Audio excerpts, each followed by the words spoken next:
דוד, קום מהר. מה? פספסנו את חצות. אם פספסתם, לא להיבהל, תשאלו את הבנים של רבן גמליאל. המשפט הזה לא היה פה קודם. כנראה המשפט הזה מראה לנו שגם אם פספסנו, אנחנו יכולים ללכת להביא את המשנה הבאה. כמעט שכחתי. זה בשבילכם.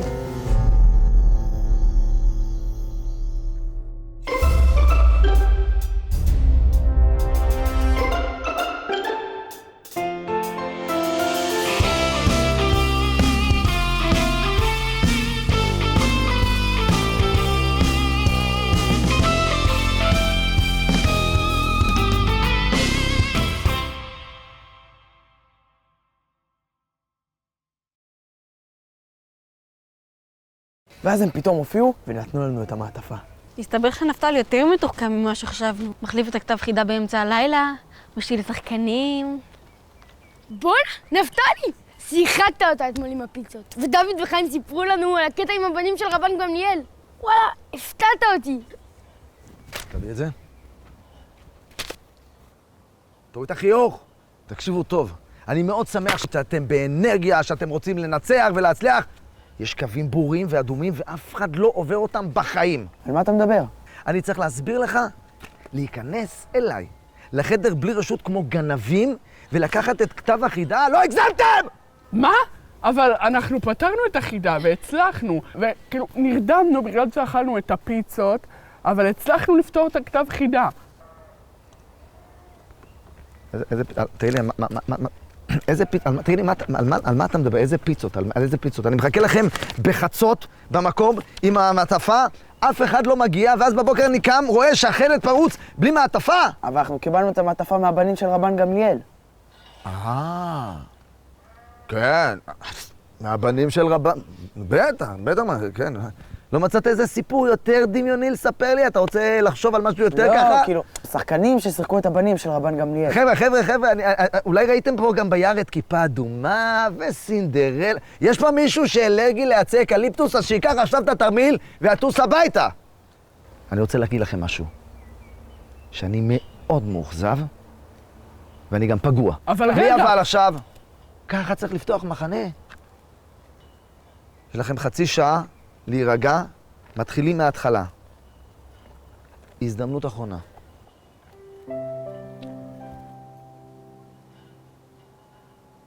אחי, נראה לך שהם באמת פרצו לחדר של נפתלי? נראה לך. לא יודע.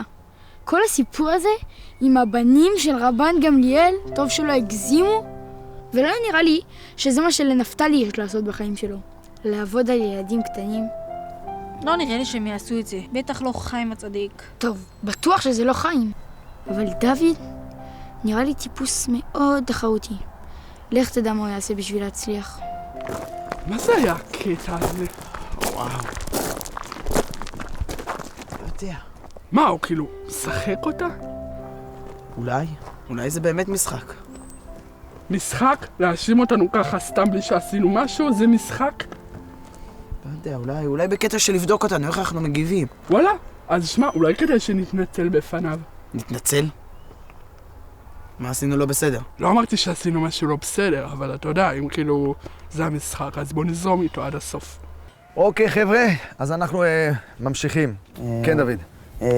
אני לא יודע מה קרה אתמול עם הבלגן הזה וזה, אבל אני וחיים מאוד מצטערים. קודם כל תודה, ומה שהיה היה, פותחים דף חדש, אוקיי? מבחינתי, השער זה היסטוריה. קחו את זה בבקשה. אנחנו צריכים ללמוד את המשנה, אבל אנחנו נלמד את זה בשיטה של קומדת. מה? קומדת. במחשב יש את הכל בצורה קלה, מסודרת, קל להבין, אני בטוח שתסתדרו. אם יש שאלות, אתם יודעים איפה למצוא אותי. בהצלחה.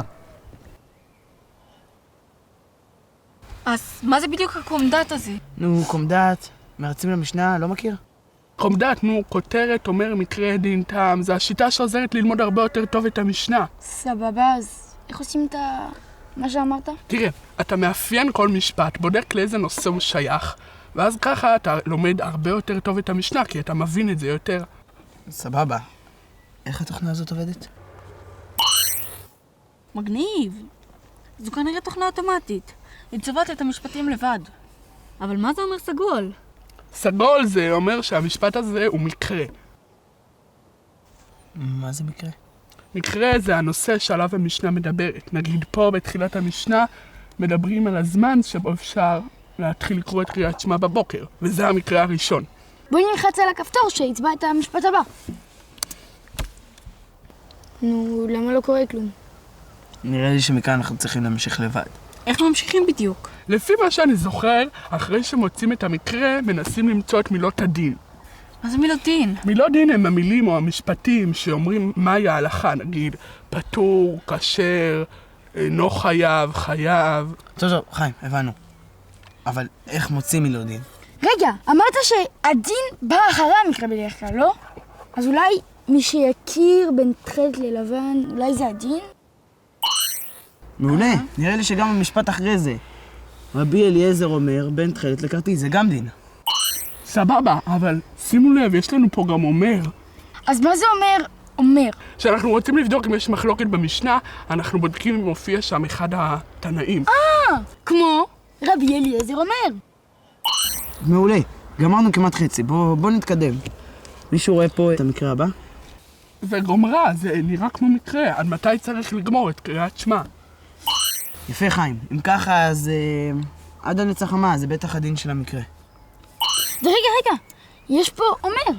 רבי יהושע אומר, והדין זה עד 3 שעות. סחטן, גבריאל, אתה מתחיל להיות מומחה קומדת. בטח. אבל מה זה המשך? שכן דרך בני מלאכים לעמוד ב3 שעות. נראה לי שזה דבר חדש, אנחנו עוד לא ראינו, שזה טעם. מה זה בדיוק טעם? טעם זה הסבר לדין. זה לא מופיע תמיד, אבל לפעמים המשנה מוסיפה הסבר לדין.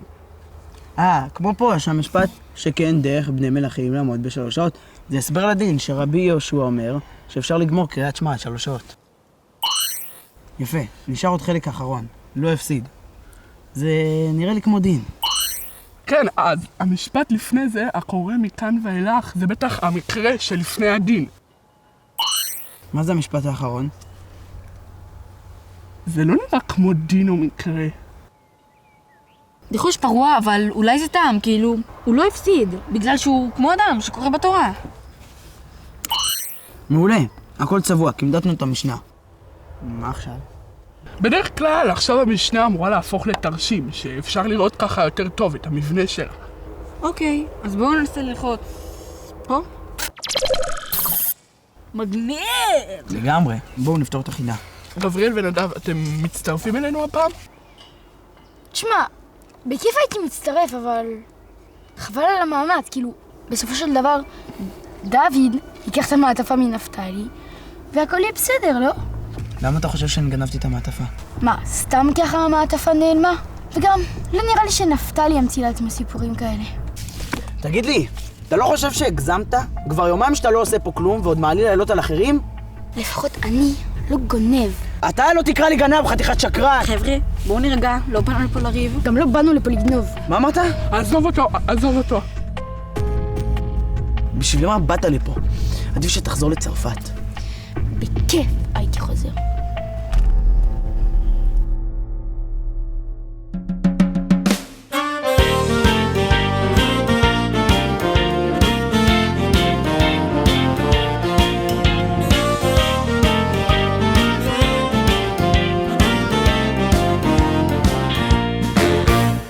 אמרו לי נשמה, רוץ ללמוד משנה. שאלתי איך לרוץ, איך בכלל ללכת.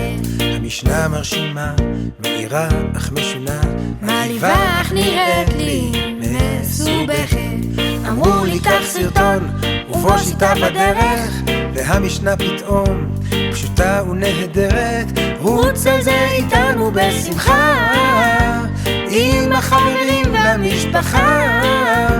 נדלקתי ונדבקתי, פתאום אני חרוץ, אני יוצא כרגע לרוץ. לאן אתה רץ?